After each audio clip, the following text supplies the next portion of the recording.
Good morning, Pantsers. It's Tuesday.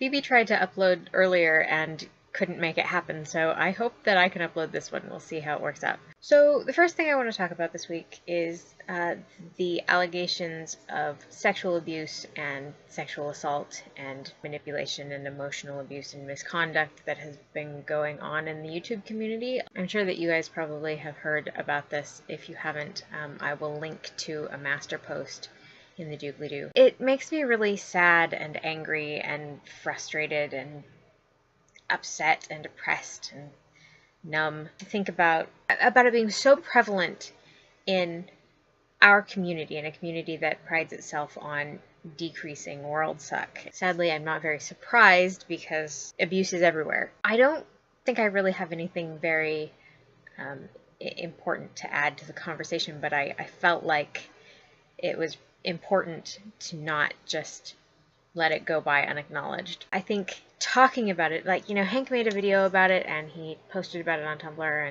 and a lot of other people have been talking about it, and one of the points that everyone keeps making over and over again is how important it is that Nerdfighteria is talking about it and not just trying to sweep it under the rug and pretend it didn't happen because it's uncomfortable. So I didn't want to just not acknowledge it because it's a big deal in our community. I was really impressed specifically with DFTBA Records for their response to the situation, because they made a point of talking about it publicly and responding to what was happening, and they removed the abusers from their lineup. It would have been very easy for them to ignore it and say, not our problem. Doesn't have anything to do with their music, whatever, we can just ignore it. And they didn't. Alan Listufka very specifically came out and said, look, this is not okay, and this is what we're doing about it. So good on them. And like I say, I don't think I really necessarily have anything particularly useful to add to the conversation. I don't know any of the people involved personally.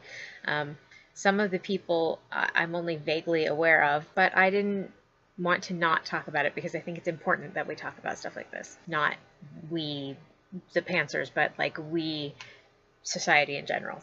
Okay, and now I'm going to move on to less upsetting topics. First of all, if you guys have been hanging out on Twitter, you might have seen the brief return of the Lizzie Bennet diaries in tweet form. The LBD people were participating in Twitter fiction, and there was a whole set of tweets from the LBD characters this week, and it ended today, and it was kind of great and kind of sad. I felt very emotional watching all the tweets go by this week. It was like seeing old friends that you hadn't expected to see and that you hadn't seen in a really long time, and now you kind of know this is going to be like the last time you ever see them. It was great and sad at the same time. And speaking of LBD, are you guys watching Kissing in the Rain? Mary-Kate Wiles is in it, and it's really interesting. So if you don't know about it, the idea is that it's going to be this very interesting transmedia experience where fans make up the largest part of the canon, and anything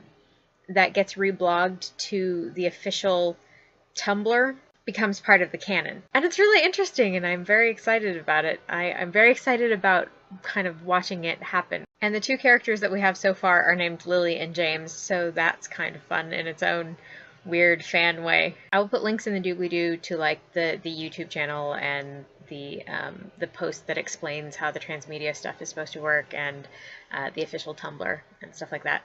So if you don't already know about it, you can go and find out about it. But it seemed like something you guys would like, so I wanted to make sure you knew about it. So I hope you guys are having a good week, and I hope you're doing fun stuff.